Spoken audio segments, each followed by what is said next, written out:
Good evening and welcome to Newlands House. Thank you so much for coming this evening. I'm absolutely thrilled to invite Colin Wiggins here tonight. We were lucky enough to meet Colin last year, who has kindly agreed to talk to us and has known Frank Auerbach for a very long time since you were an art student. So what, 10 years ago, Colin? That sort of time, That yes. sort of time, yeah.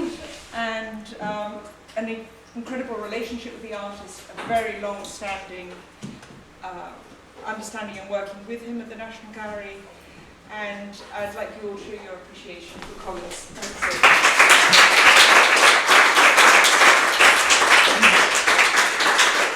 It is because of Colin that we have a lot of the works here this evening, and he's been incredibly supportive of the gallery and working with the National Gallery to have their collection of Frank Albac's here. So, over to you. Right, thank you. It's always nice to get a round of applause before.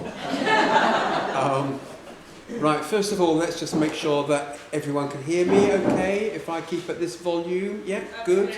I see a few thumbs up. Brilliant. Right then, well, there he is, and have you ever seen a more cliched photograph of an artist in his studio? There he is, brooding, because that's what great artists do, they brood, and he is covered in paint. Not just him, but the floor, the walls, everything is covered in paint. Now, back in the mid-70s, when I was a student, I said to my supervisor, I'd like to do my final year thesis on Frank Auerbach. And he said, oh yeah, the thick paint guy. And I said, yes, that's him. Good to know my supervisor knows what's going on in contemporary art. Here he is, the thick paint guy. And this is about the time, or slightly after this, that I first met Frank. And I wrote him a fan letter saying, dear Mr. Albac, I'd love to do my final year thesis on you. And he wrote back saying, dear Mr. Wiggins, please do your thesis on somebody else. And by the time I'd managed to get the drawbridge down, I found him to be just enormously helpful and generous and everything. And let's carry on with the talk, because we're talking about Frank Auerbach and the National Gallery. Right, here's one of the National Gallery's 5-star wonders. This is one of those pictures that is just on the list of the greatest paintings ever, from part of the extraordinary series that Titian made for the Duke of Ferrara at the beginning of the 16th century. We are very, very lucky to have it, Bacchus and Ariadne. And this is the colours that Titian painted it in. It's not kind of all made up and restored. Well, all paintings from this period have got a certain amount of restoration on them. But this is pretty much the colours that it looked like. And I'm not here to talk about Titian, so I'll stop. But Frank Auerbach, as you'll see from the rooms around you, and particularly the walls in this room, has been drawing at the National Gallery.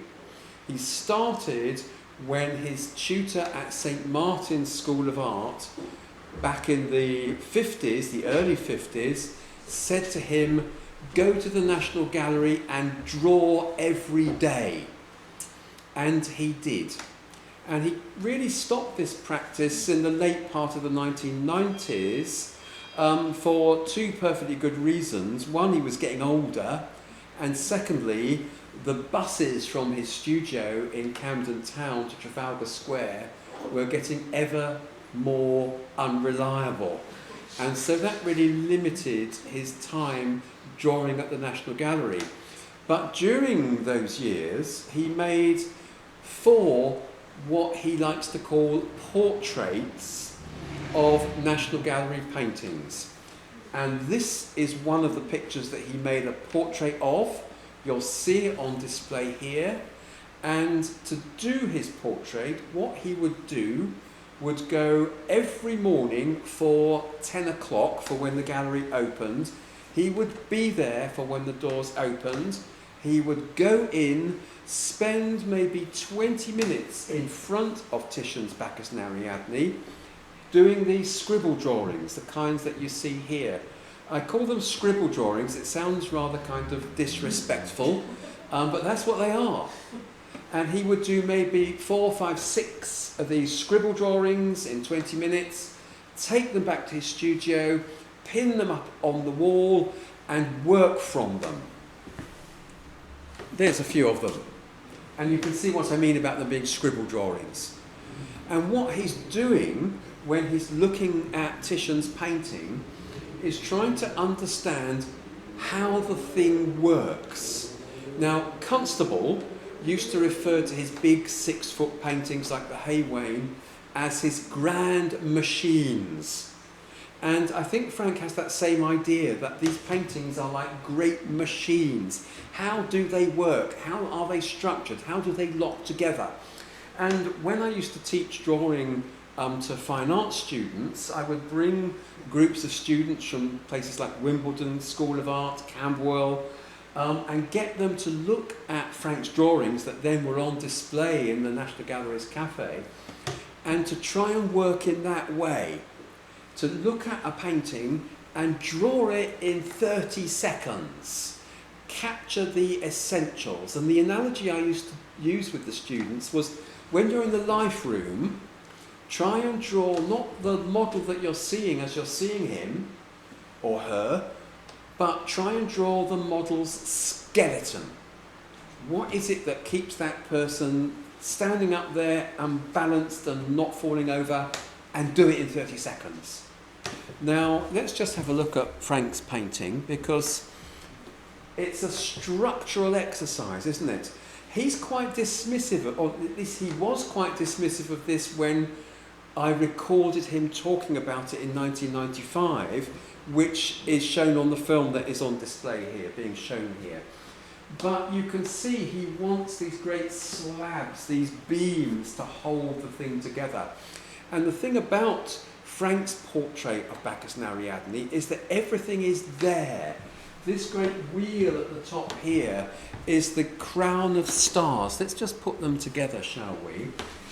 Titian's Bacchus and Ariadne has the god Bacchus falling instantly for the mortal Ariadne, and in order to make her immortal, he puts a wreath of vine leaves on her head and throws it up into the heavens, where it becomes a constellation of stars, what we now call the Corona Borealis. It's up there now, I promise you. And there it is in Titian's painting. Frank does that with it. And all of these different characters, they are all in there. The one that I'm just going to show you, concentrate for you, is this little character here, this little satyr with goat's legs, skipping along. That's him there. Eye, mouth. And Frank describes this as a froggy moon face. He's translated into his own pictorial language. Enough of Bacchus and Ariadne for now. I will come back to that in a little while, but let's get to this exhibition, shall we? The first room has got these amazing little dry point prints, which are very well explained on the captions, how Frank made them. My feeling is that he was pushed into doing these by his tutors at the Royal College. And they are on copper, little copper plates, with the image gouged into the surface of the copper by a dart, you know, a kind of 180 kind of dart with a tungsten tip. Tungsten is a metal much, much tougher than copper, so you can gouge these lines into it. Then he will cover the plate with ink, wipe the ink off, and then print it. Now, the conventional way is through a press. Frank didn't have a press, because by the time he makes these prints, I think he probably left the Royal College. So how does he print them? Well, he puts them on at the top of a table, lays a sheet of dampened paper over the top of them, and rubs them with the back of a spoon. And you can actually see all of those lines. That's the spoon rubbing. And the imagery, they're not people that Frank knew. particularly well at the time. They are done from drawings he'd made at the Royal College in the Life Room. And there's the two drawings that were used for the little series of prints that he made. And of course, when you're a student at the Royal College or wherever, your tutors are trying to open up the options for you. They're trying to guide you into try this, try that. And Frank has always been a kind of reluctant printmaker. But this little series that's on display in room 1 of this show, he's very, very proud of. I'll just show you the dry point and the drawing. Now, what I find interesting about this drawing, from about 1958, he left the Royal College in 59, and this is actually dated 1959. So my theory is, and I've not asked Frank this, is that he's out of the college now, he hasn't got a press anymore. So he has to get his spoon out and makes these wonderful things. But looking at that drawing, all that print, if somebody told you, this is a drawing made by Henry Moore, you'd believe them, wouldn't you? It's so much like the little head and the sort of round eyes and that weight, that sculptural mass. Anyway, enough of that. He's left the Royal College and you've got this sensational loan hanging over the fireplace. Wow. Absolute wow. I love this picture. And just one or two kind of practicalities about it. It was made at night time with an electric light bulb. That makes sense, doesn't it? With a naked electric light bulb hanging over. And it was made with the picture propped up on a chair, like the chairs that you're sitting on, that kind of size, propped up on the back of a chair with EOW, who was a fair deal older than Frank when they met. He was only 17, she was in her 30s. But eyes met across a crowded room, one of those stories. She was recently widowed. I'm sure you know the Auerbach story with his childhood brutally interrupted age 8, when his parents very wisely and fortuitously managed to get him on a boat from Germany to Southampton, aged 8, and he never saw his parents again. And when he was 17, he met EOW. It's an extraordinary story, but best documented, I think, in the Catherine Lampert book, which you really must read if you're interested in Frank's paintings. But this painting, when you look at it from the side, it's that thick. And why is that? Because it's a painting. It's not a painting trying to be a sculpture. The building up of the paint on this surface is a pure accident, and it's to do with his working process. He will put his panel on the chair, he will put EOW there, he will get his paints out, he will paint the picture, he will look at it the next day, and he will think, that's not very good, is it? We need to do that again. And he'll say to EOW, or rather Stella, he'll say to Stella, shall we do that again? And Stella says, okay, and so he does it again on the picture he painted yesterday, and then looks at it again. Still not very good, is it?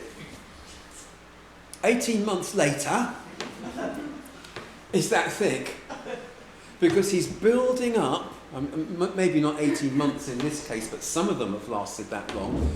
Each session of work on the portrait is painted upon the previous session. And so it builds up and builds up and builds up, so it's almost unworkable. He's not painting with gestures like, say, Van Dyck or de Kooning. He's now just building up. And this painting, I mean, you can't see the eyes, but if she had them, they'd follow you around the room. When you go into that room with this over the fireplace, it burns off the wall. It's got this absolute intensity. And as with the paintings, he's also drawing. This is EOW again. This is a drawing in the Whitworth Art Gallery in Manchester from about 1960.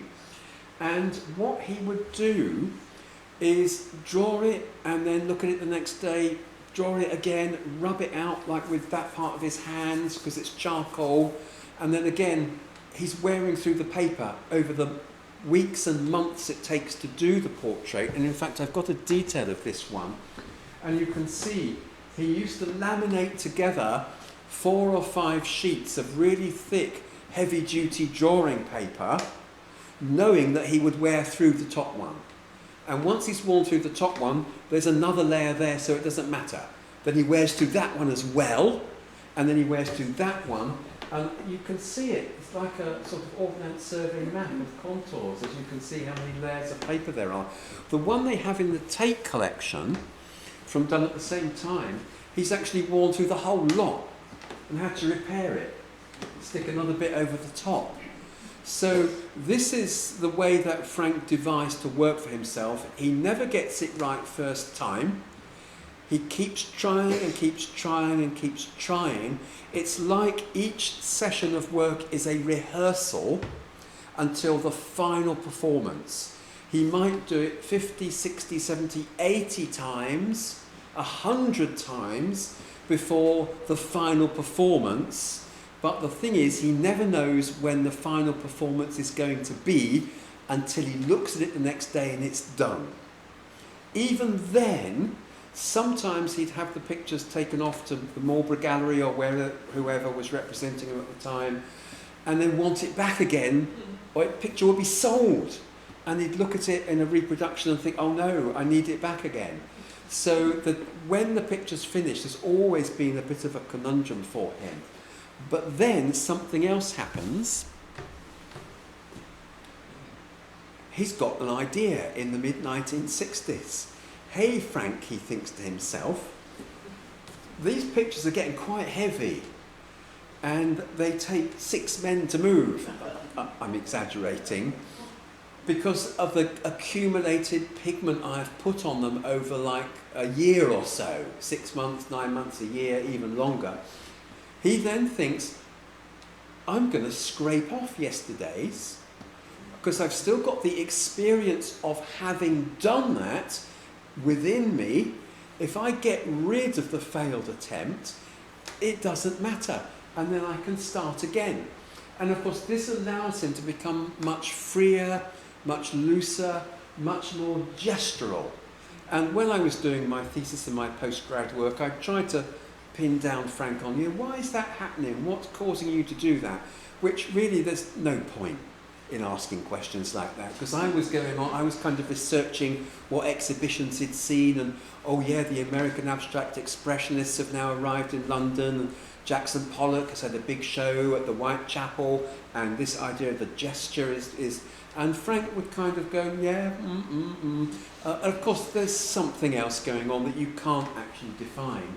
But this beautiful portrait of Julia, his wife, is done in 2 hours, but after dozens and dozens and dozens of previous sessions of 2 hours that have been scraped off and chucked in the bin. So it's the same process, but this scraping off, which begins to start in the mid-1960s, changes what the pictures look like. Is the National Gallery behind this change? We'll find out. Well, actually, we won't find out, but I will suggest that how it might be part of it. Right, let's just put these two together, and you can see they are different but the same. Does that make sense? Yeah, of course it does. Don't answer that. Yes.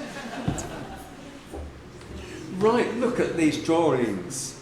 As I said, he'd come virtually every day and do half a dozen drawings in front of a selection of paintings. And I've chosen, not at random, because there are bits of the wonderful National Gallery collection he leaves out.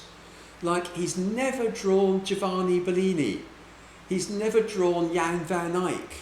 He's never drawn Piero della Francesca. Can you believe that? Well, they are of interest to him.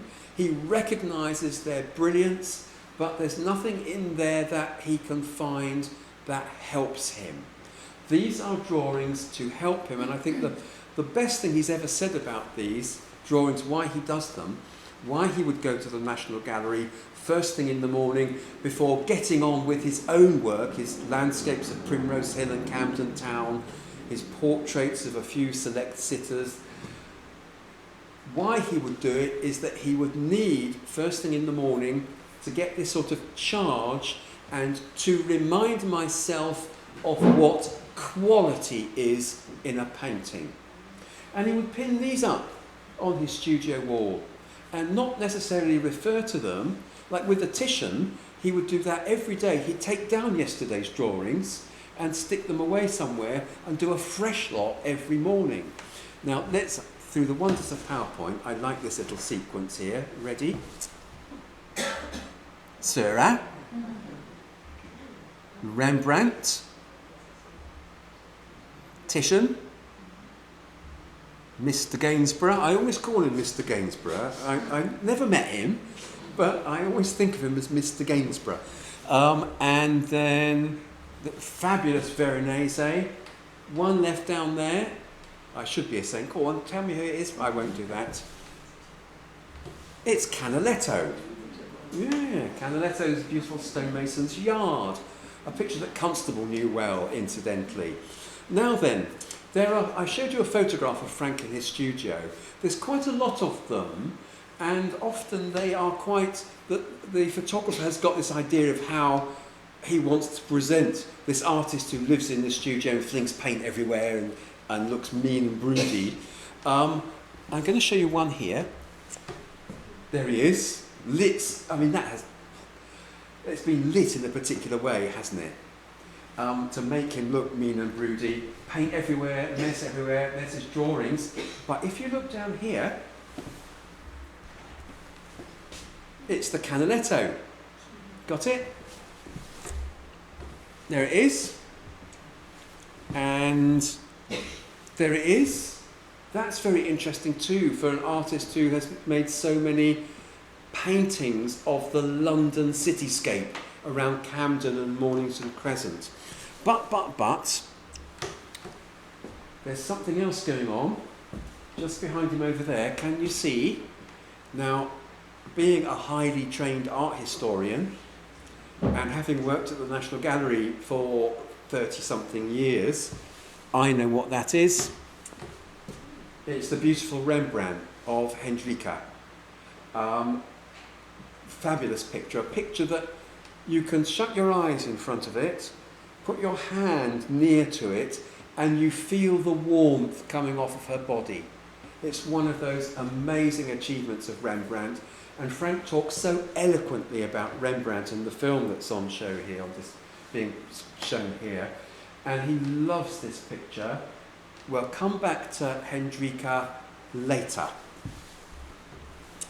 This is a frame grab from the film we made. When I curated the film in 1995, now I graduated in 1976, and then I get my first job at the British Museum a little while later, and then I saw an advert for the job at the National Gallery, which I applied for, and cheekily I wrote to Frank saying, would you mind being a referee for me? And he wrote a reference for me, and the next thing I knew, in 1981, there I am on my first day at work in a suit at the National Gallery. And so I'm profoundly grateful for all I'd learnt from Frank in many different ways, and he wrote me that reference. And then in 1995, to find the National Gallery doing an exhibition of Frank's portraits of National Gallery pictures with all of the scribble drawings, it was brilliant when I found that I was the designated curator for this exhibition. Although I kept in touch with Frank accidentally because he was a regular visitor, and I'd bump into him, say, in the cafe, and we'd sit and have a coffee, we'd go and look at a picture or two. Sometimes I'd see him scribbling away, and I think, leave him there, he wants to do that, don't interrupt. Now, so I've made some screen grabs from this film, because his way of drawing, he goes somewhere else. And when he did the exhibition, it took a lot of persuading and cajoling for me to get Frank to do some drawing for the camera. He was happy to be interviewed and do some voice, which we've got in the film, about the paintings he was working from. But in the end, I went into full Mrs. Doyle mode, and in the end, he just, I think, gave up resisting. And so we put him in front of Constable's cornfield, and he did several drawings. And when we got enough footage, I thought that was brilliant. I say to Frank, thanks Frank, I'm so grateful to you. And what I get is nothing. He's just, carry on. Frank, you there? No, he wasn't hearing me. He'd gone somewhere else. And I've done something dreadful that I shouldn't do. I've made a few screen grabs and put them together, and you can see, can't you? Whoops. That's just how he goes. And I sat for him once. He's done an etching of me, and that's what happens. There's none of this sort of measuring neatly. He goes into a different zone of existence. In fact, those drawings that I showed you at the beginning, done in the life room at the Royal College, another artist I've had the great good fortune to get to know and work with at the National Gallery is Peter Blake, who was at the Royal College at the same time as Frank. And he's described to me what the life room was like then.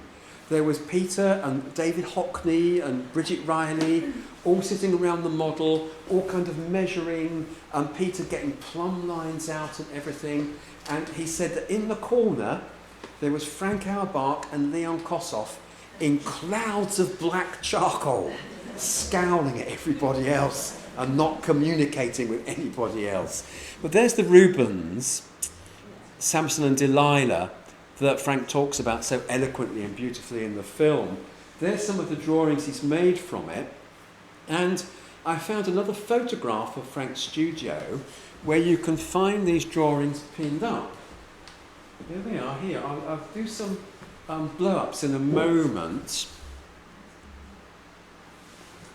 That's a little corner of the studio where there's sketches, studies, compositional studies for the painting on the easel, Lucian Freud's big After Watteau picture, and the Rubens, Samson and Delilah drawings just there. See quite clearly what it is, can't you? And if we put Samson and Delilah up, there you can see. So while he's making this painting, he's going to the National Gallery to think about how he can use the Rubens. And let me just show you the painting. That's the painting unfinished. That's a detail from the big photograph I've just shown you of that studio shot. And it's up to you what you think about the effect of him drawing the Rubens, Samson and Delilah. It's a painting called Vincent Terrace, and you find a figure here and a table with a light over it and a light on the table. It's unfinished. When it was finished, that's what the finished picture looks like. And there's a cat in there as well, if you can spot him there. And I'm going to put it alongside the Rubens. Right, I'm not going to conclude anything.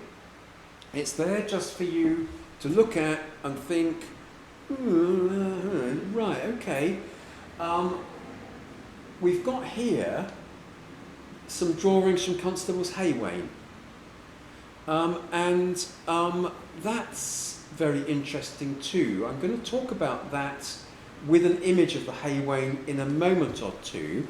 But let's just get back to Bacchus and Ariadne, shall we? Right, now I mentioned before what it's about. There's the god Bacchus, who is followed with his entourage. Ariadne has just been abandoned on this little island by her lover Theseus. You know the story, I'm sure many of you will know the story. Ariadne has helped Theseus kill the Minotaur, all the cords, the strings through the maze and everything. Theseus falls in love with Ariadne, takes her back in his ship, saying, I shall marry you when I get you back to my own country. Halfway there, Theseus looks at Ariadne again and thinks, well, maybe I was a bit kind of previous, maybe that was a bit of a mistake. So he lands on an island and dumps her, the rat. Ariadne is abandoned, she's walking along the sea, and suddenly from out of the forest comes Bacchus, the sea god, the wine god with his entourage, sees Ariadne, instantly falls in love with her. Ariadne is obviously one of these women who men fall for instantly. However, she's picked the better one here than Theseus because she becomes immortal with the corona borealis, as I mentioned. It's a falling in love picture. That's what this painting is about. And when you watch the film, if you haven't seen it already, do listen to what Frank says about it, because he is so brilliant and eloquent about it. And I just want to look at Bacchus. There he is, leaping off his chariot without even thinking of what he's going to land on.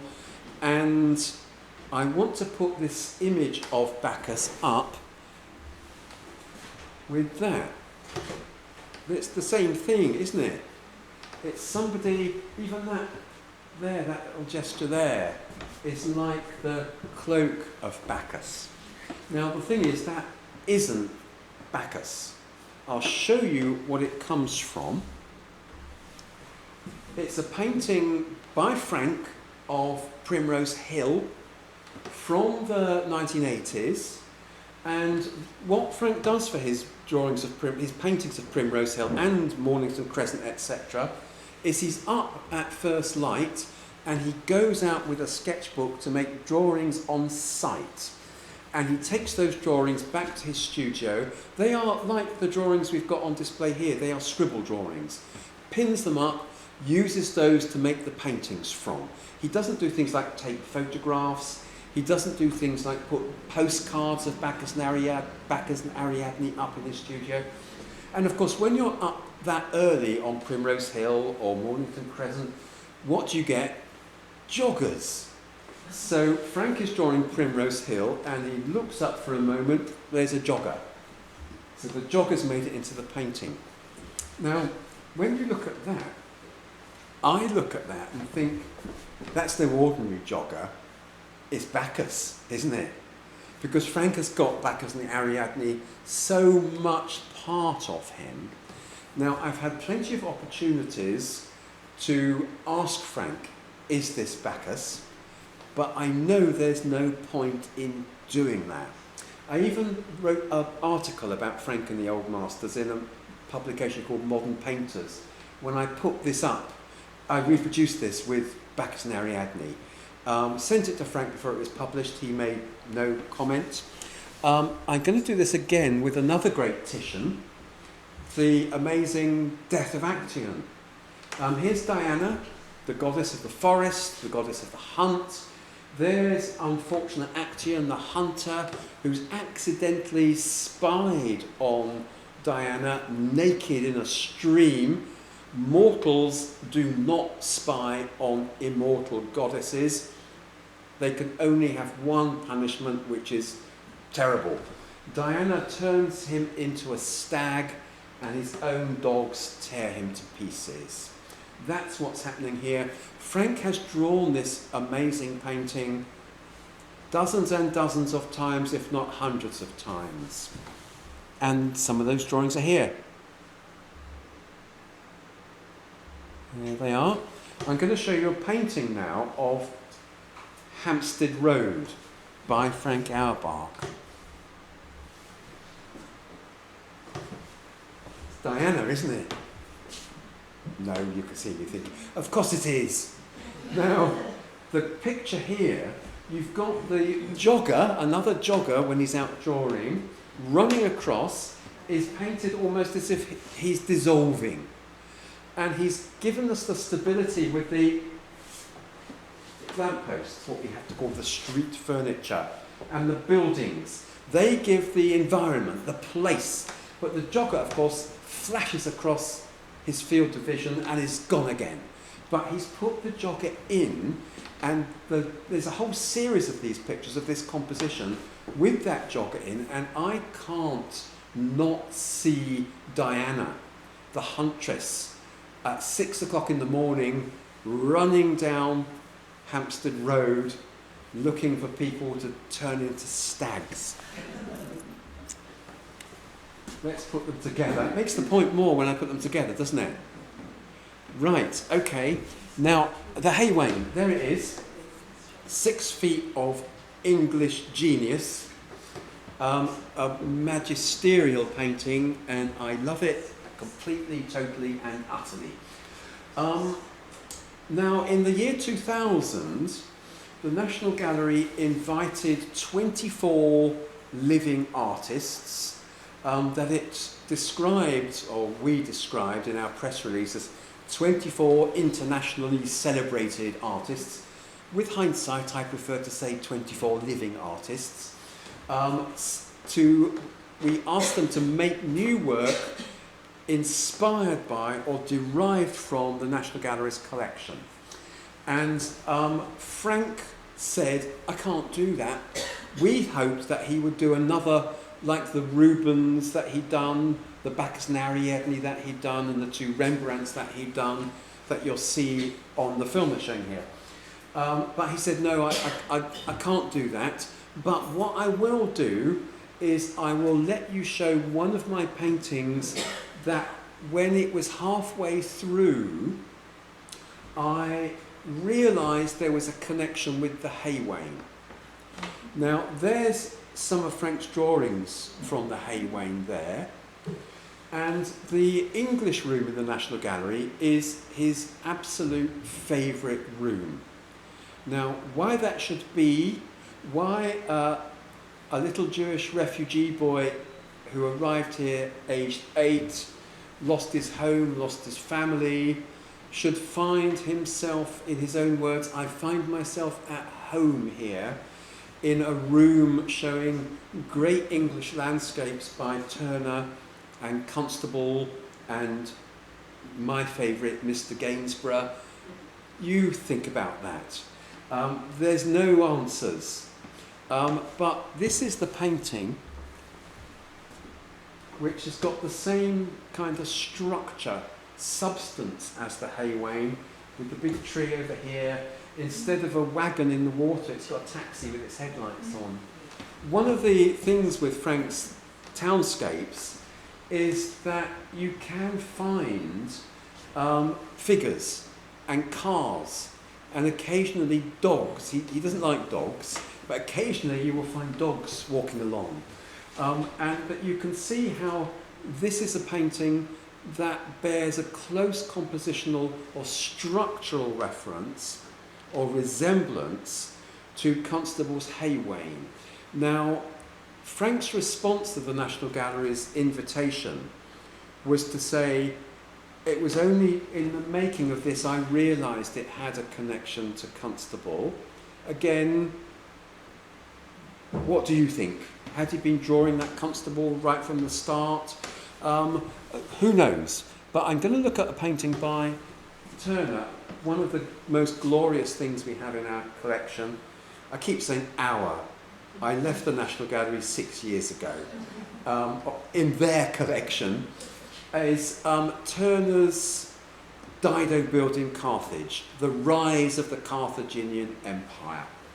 Now, when we were doing the film, which we did out of hours when the public hadn't come in, I sat in front of different pictures with Frank and we would talk about them without any recording. One of them we sat in front of was this one. And his understanding of it, his interpretation of it was very wonderful. Let me just look at the drawing that's here in one of the rooms here. Again, how many seconds? Makes you think of Whistler, doesn't it? He's drawn this in a few seconds in felt pen and crayon. But of course he's been drawing Turner's Dido built in Carthage for years and years and years. So this is a few seconds, but of course it's also the knowledge and experience of a lifetime that comes to make this really powerful, dynamic scribble drawing. Now, what he said about the Dido built in Carthage, what impressed him about it was this amazing architecture.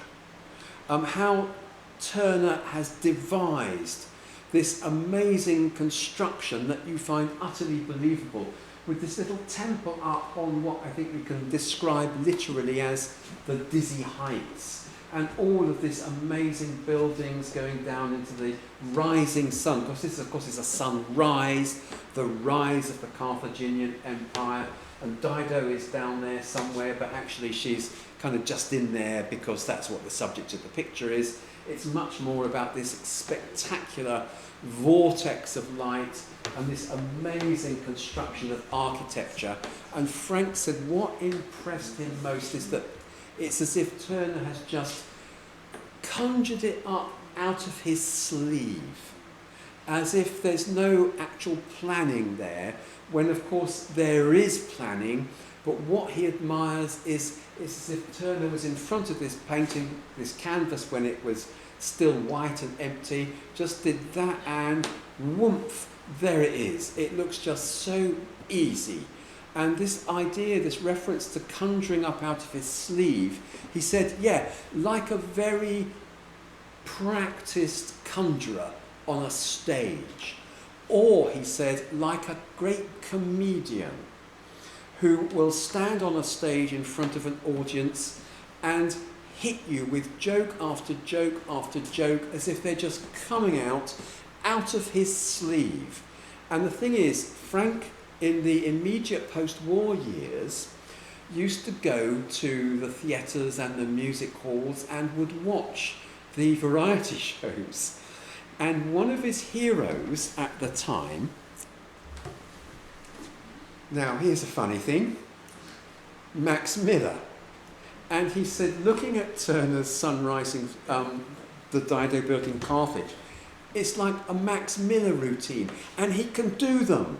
Frank can do Max Miller routines as if they're just coming out of his sleeve.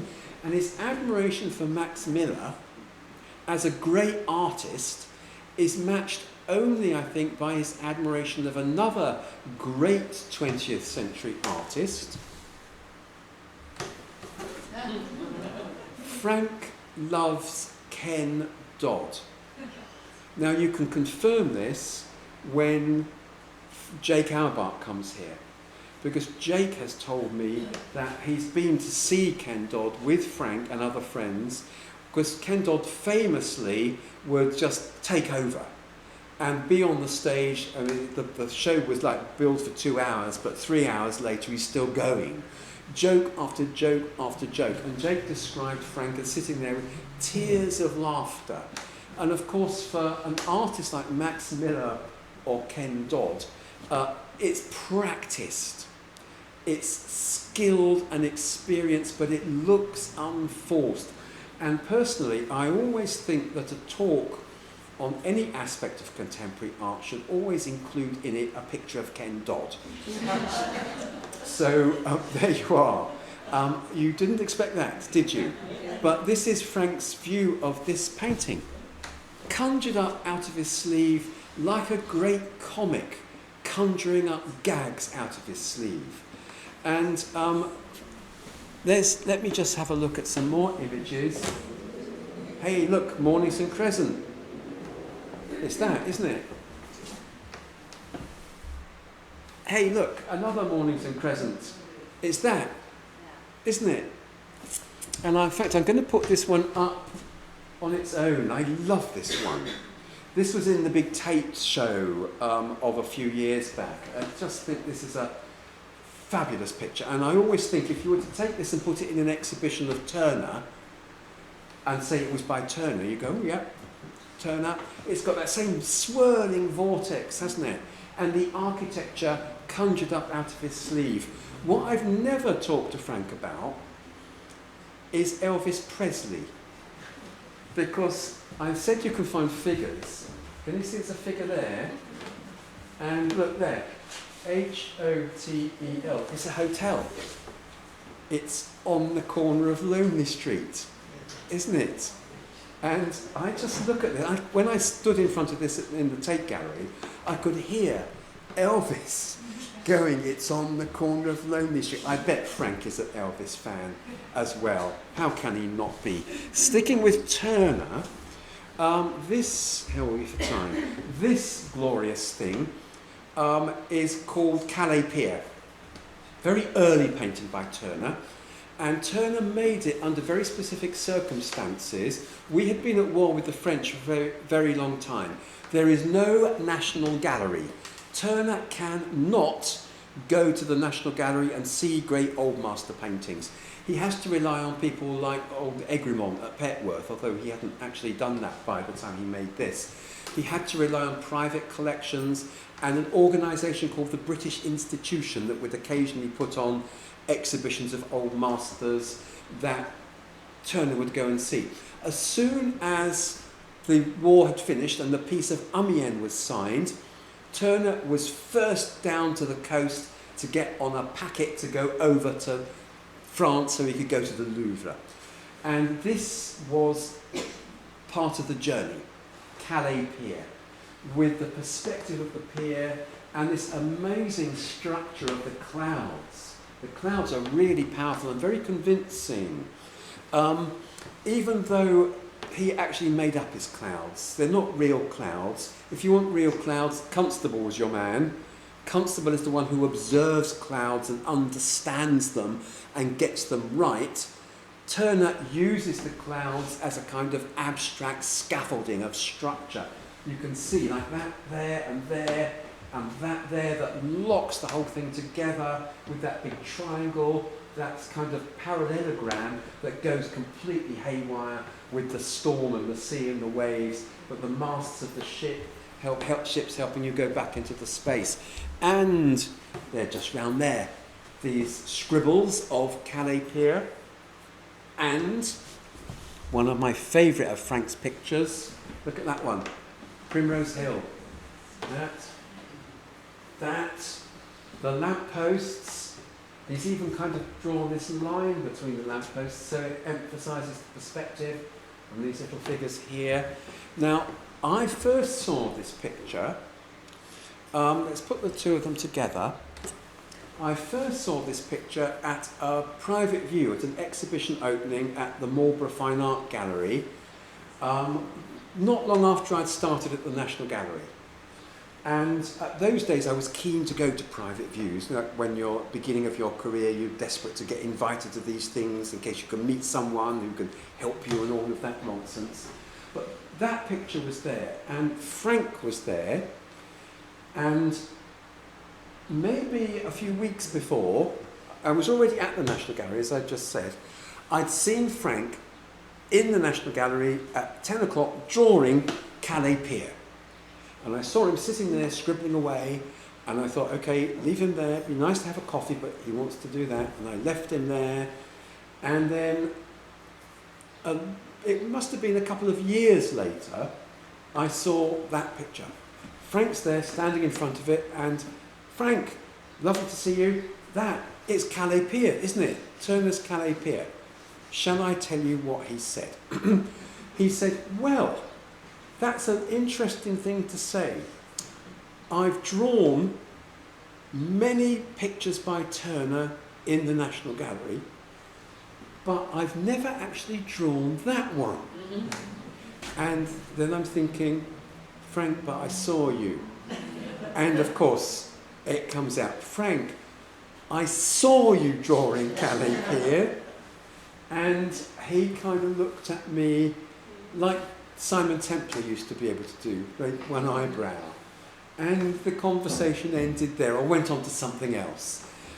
So that story, I'm fairly sure if you were to tell Frank that story now, he'd deny it. But it's true, I promise you. Now, that is really how the National Gallery has affected Frank, whether he knows it or not, whether he's denying it or not. But I mentioned Hendrika Stoffels, didn't I? How we get from that to that. Well, let's put Hendrika up, shall we? Isn't she beautiful? She makes me speechless. She is so beautiful. Such a painting. How he does it, I don't know. Well, I do know. Well, I don't. But I can tell you part of the process. He makes lots of little scribble drawings. Would you like to see a couple of them? Look at that. Hey, look at that. and the blobs that for the eyes and the mouth and the gestures. And let's just move it over there. This is a drawing in the British Museum, which is where I had my first job. So it's a drawing that I used to be able to get out of the box and look at and go, oh, how do you do that? But let's just put it alongside a later Frank Auerbach. Now, I should say here, the painting by Frank Auerbach is the one on the left. But aren't they similar? Don't you think? And another of these beautiful drawings of Hendrika that Rembrandt has made, just with a brush in a few seconds, of Hendrika asleep. Devastating drawing, isn't it? And let's just put that alongside Julia asleep. Now, he loves Rembrandt, and again, this isn't something that I've discussed with Frank, but I did put some of these drawings in the piece that I wrote about Frank and the Old Masters many years ago. He's never queried it or said, no, you're wrong, but likewise he's never said, no, you're right. It's an indefinable thing. It's finding things in common, points of contact, family resemblance. And let me just put that one up together. And you can see that Rembrandt's in there, isn't he? That looseness, that gestural quality. But there's one other thing, one other painting that I know Frank loves, even though I've never known him to draw it. Hogarth, the Shrimp Girl. And I'm going to put the Shrimp Girl up on her own. There she is. It's unfinished. Frank's view of it is that it is finished. But it's finished only because Hogarth began this picture with the idea of bringing it up to a much higher degree of finish, like other great Hogarth portraits. But here, he had the wit to stop when he knew he'd caught it. And the paint looks still wet, as if it's in flux. Look what Frank's pictures often look. As if they're still wet, you can look at it the next day and everything will have moved. The Shrimp Girl is a picture that he really does admire and get. And I think that's what he's looking for. He comes to the National Gallery and thinks, I've never drawn that, I can't draw that. I'll look at it, I'll put it in here, and it will come out when I do my own paintings, and I think it does. Now, I mentioned to you earlier on that I sat for Frank for an etching in 1997. Would you like to see what I looked like in 1997? No, okay. Now, that's not the whole print, because I make prints, and many of the artists that I worked with at the National Gallery, if I got on with them, and many of them I did, one or two of them less so, mentioning no names, Bridget Riley, that's my portrait in etching and aquatint of Frank, standing in front of his easel, and in case you don't think that's what I look like, well, it was done in 1997. That's what I looked like in 1997, when we just hung his Bacchus and Ariadne up in the National Gallery. So I will leave you with this, which I call the Joker, because I called all the portraits, that the kind of what I call double vision portraits of the artists I worked with, different names, not identifying them. I called Frank the Joker because he is. Thank you, and I'll be more than happy to try and answer any questions that you might have for me. Thank you.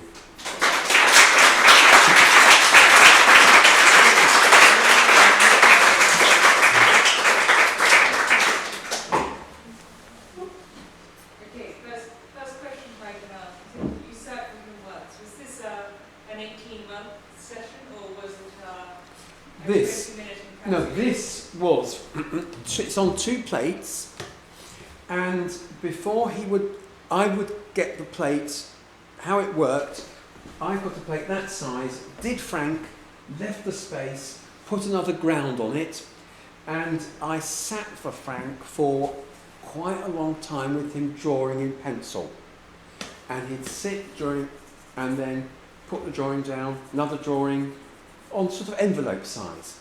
A lot of drawings, and then he said, after all of the veins pulsating and eyes popping, he said, right, can I have the plate? Got the plate, did a drawing on the plate, went, whew, and I went, okay, took the plate away, I bit the plate and printed it, showed it to Frank.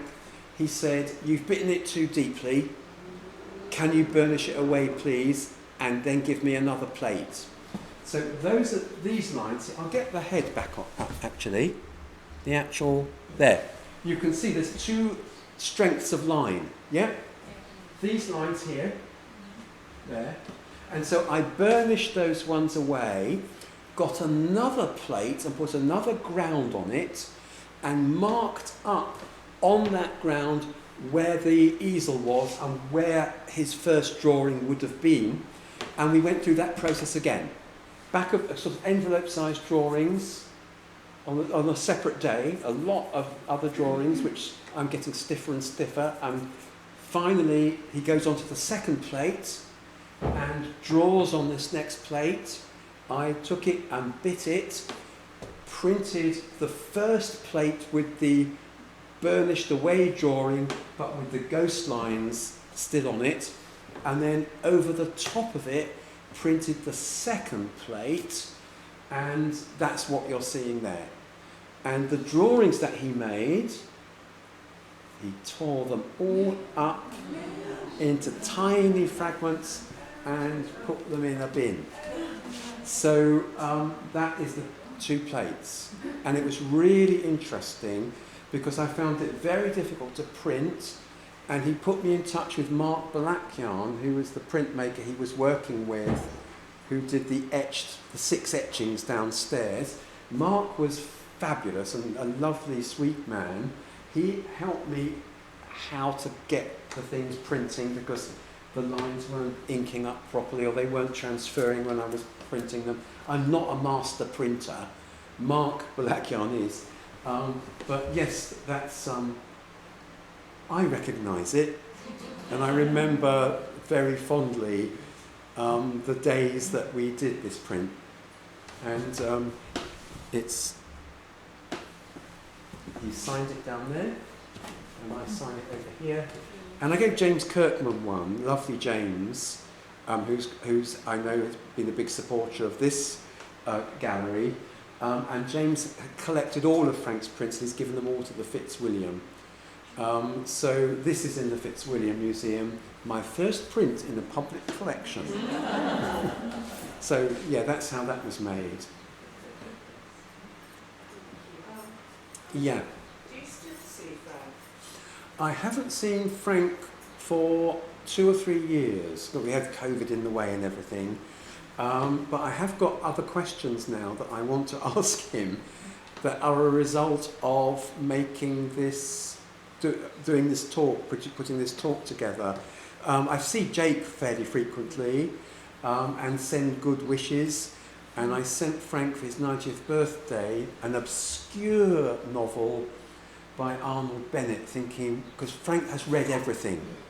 And I found this very obscure short novel by Arnold Bennett about an artist who hates publicity and fakes his own death and starts working as an artist in Putney and then gets unmasked. And I thought Frank will love this because it's all about an artist who hides himself away. And I sent it off to Frank, and of course he'd read it. Not only had he read it, he pointed out there'd been a film made of it in 1950 something with Alec Guinness in, which actually I must find. So, yeah. Would you consider Frank a perfectionist? That he, in a sort of, that he was looking at the great masters, he was overpainting. Was he really? I'm just trying to get a sort of feeling of his psyche of what he was really aiming for. What was his sort of demand? Very good question. Is he a perfectionist? And I think by his own terms, what he is trying to do, what he always says, he's trying to surprise himself with an image, to make something that hasn't been done before. And he will say that if a painting is like 90% right, he'll look at it like 2 or 3 days later, and he won't tinker with the bit that's not right. The whole lot will go. And he'll have to do the whole thing again in one go. And I think he just sets himself this standard that he needs to aim at, and his touchstone is the National Gallery.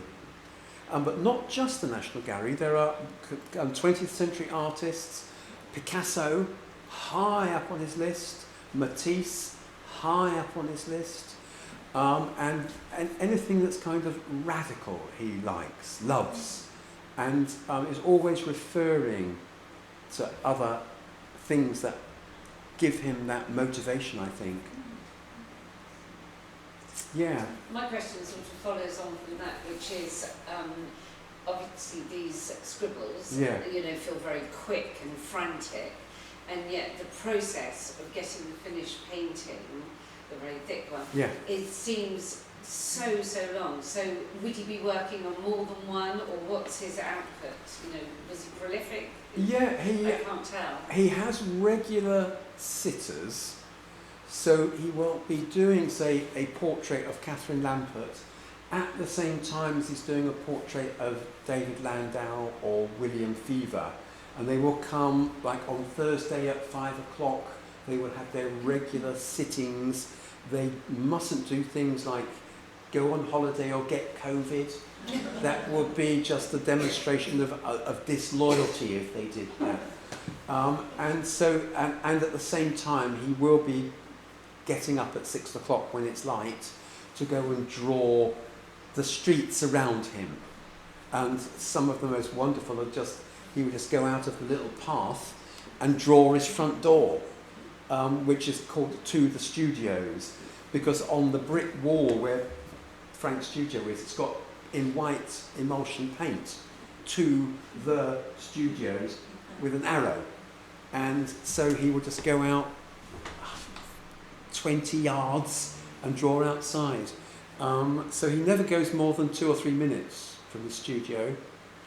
And travelling is something he's not interested in doing.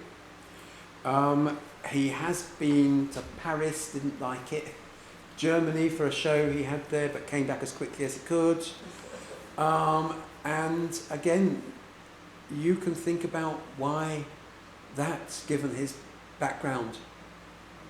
And I think the next generation can investigate that much more, because it's something I questioned Frank about his Jewish identity when I was a student, and he brushed it aside. And it's something he doesn't talk about, doesn't like talking about, and rejects as an influence on him. He says that after the war he got his father's watch sent to him, and he said it meant nothing, so he sold it. And he enjoyed his time at school in England, at a very liberal school called Bunce Court School in the Kent countryside, that was actually from Germany. The teachers there moved from Germany and set up the school here. That's where he went to his school. And he said he loved it. He loved the freedom of not having parents. My parents weren't murdered in the Holocaust, so I can't respond to that. But I do find it not troubling. I do find it...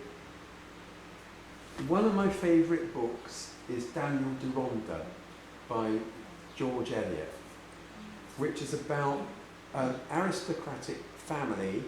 They've adopted this boy into their wealthy English aristocratic family. As he's growing up, he finds that he's Jewish. And it's about a search for his Jewish identity. And when he's going into London and finding people that can help him, it's an extraordinary book, way ahead of its time, like all of George Eliot's novels are.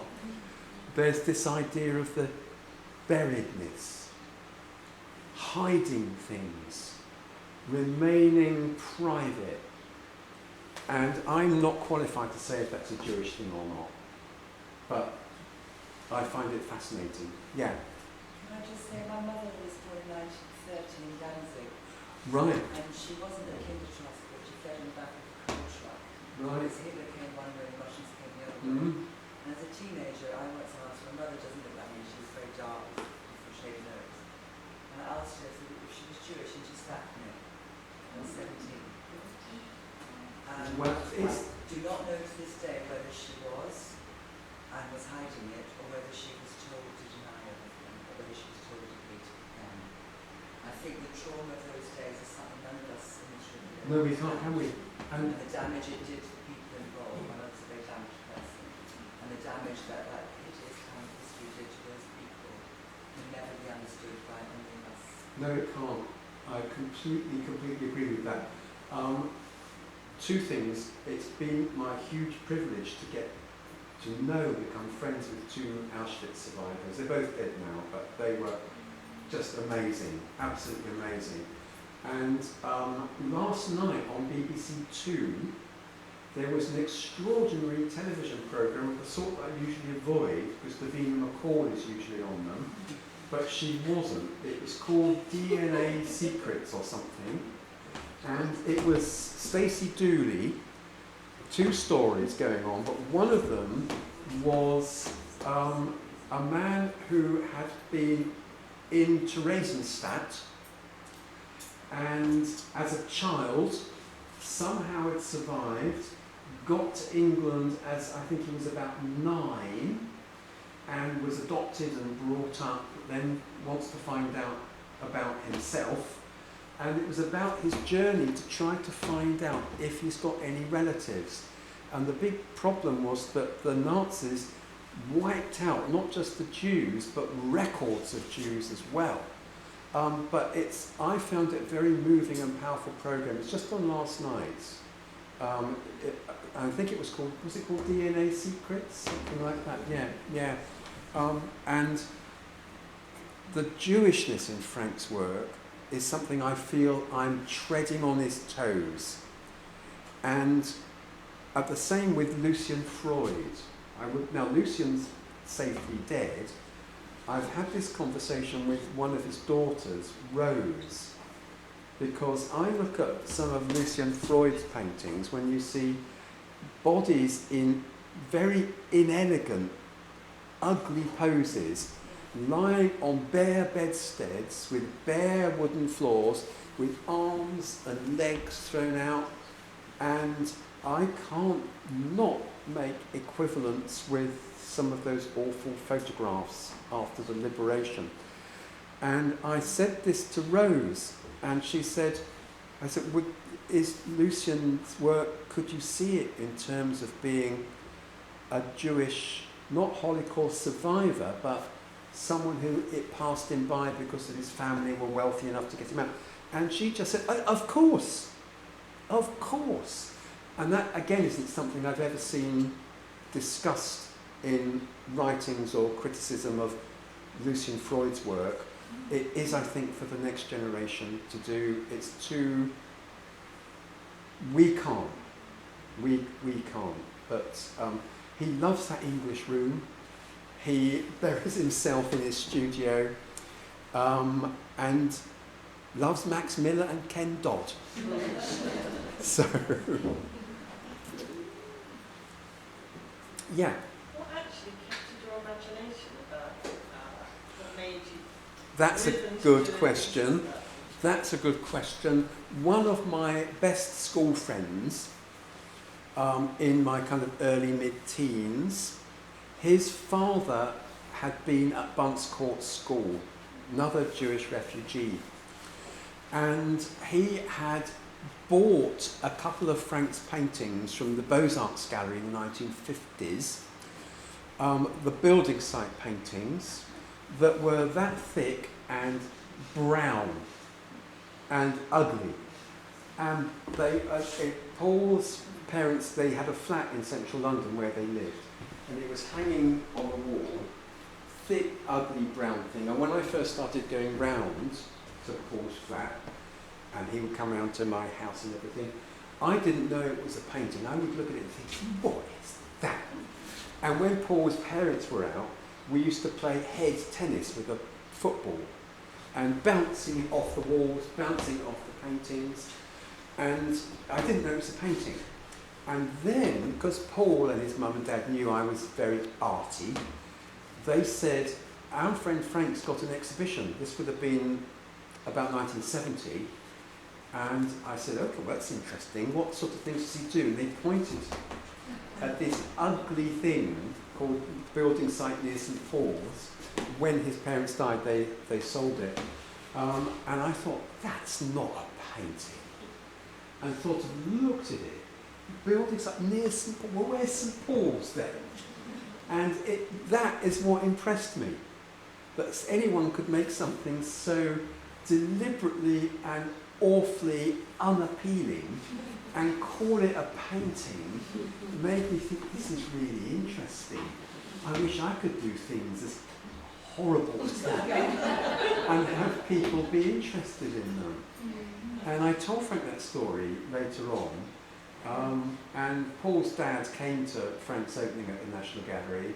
He's dead now. Sadly, Paul died of blood cancer 12 years ago. But it was that, the encounter with a thing I couldn't see was a painting. And then I was told it was, and still thought, what is that? Yeah. It's not a very cerebral question, but I'm looking at his work as a poor art student and just looking at the volumes of paint and oil paint. And I was just thinking, God, he must have had a lot of money to buy all this paint, to layer up, because it was so expensive, little tiny oils. Just where was he, in his early days especially, where was he getting that from? He wasn't getting little tiny. No, obviously not. No. He was buying it from a supplier in big cans, and he was getting burnt umber, raw umber, yellow ochre, just earth colours. They are the cheap ones, and he was buying them in bulk, and they were from a company called Stokes, that I don't think it exists anymore, and Leon Kossoff at the same time was getting them as well, and all of Leon's early work is thick and ugly and brown. And it was only once he started getting a bit of recognition that you see a bit of red and a bit of blue. And then once the mid-60s are going and he's got a dealer and I think they're selling, and I think the Tate acquired their first one, I think, in 1968. And then colour starts coming in. So he was supporting himself as an artist from an early age? And teaching. He did a lot of teaching both at schools and different colleges. Like one day a week here, one day a week there, and like most artists at that time were doing. And one of the most interesting places he taught at, not specifically, but was Ealing College, where he taught, and he would get on the underground from Camden to Ealing with another artist about the same age as him, and they became quite buddies, Anthony Caro. Now, think back as Ariadne, those primary colours, the scaffolding, it's something I've been meaning to investigate a bit more. The connection between 1960s Frank Auerbach and 1960s Anthony Caro. Isn't it? Isn't it? Isn't it just?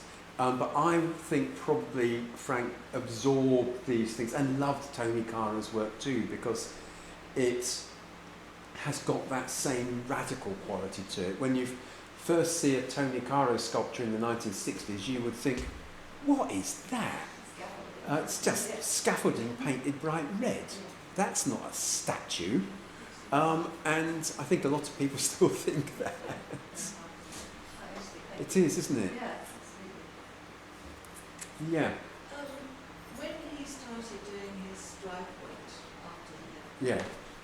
didn't have very much money, and you said that he did a dry point and then he used a spoon Yeah. to be able to get the image through the paper. Yeah. He couldn't have got many images, could he? No, they are very rare, those ones. Maybe 4 or 5 of each one. They are very, very rare, because each one's quite labour intensive. to do that. But the burr would have collapsed, wouldn't It would have done as well by rubbing with the spoon. So So what was he working on? Was he working on zinc or? copper, they are on copper, and I would imagine he got those from the Royal College. And his teacher told him, you know, try printmaking. This is how you do dry point.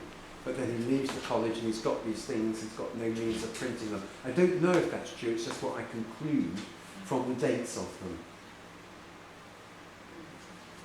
I mean, why he didn't go back to the college and say, actually, I know I've left, but would you mind if I had to go on your press? But I might be wrong about that, but it seems logical. I will ask him. Colin, thank you so much. It was absolutely fascinating talk. I could sit and listen to you all evening. Thank you very much indeed. I think everybody's got it. Thank you.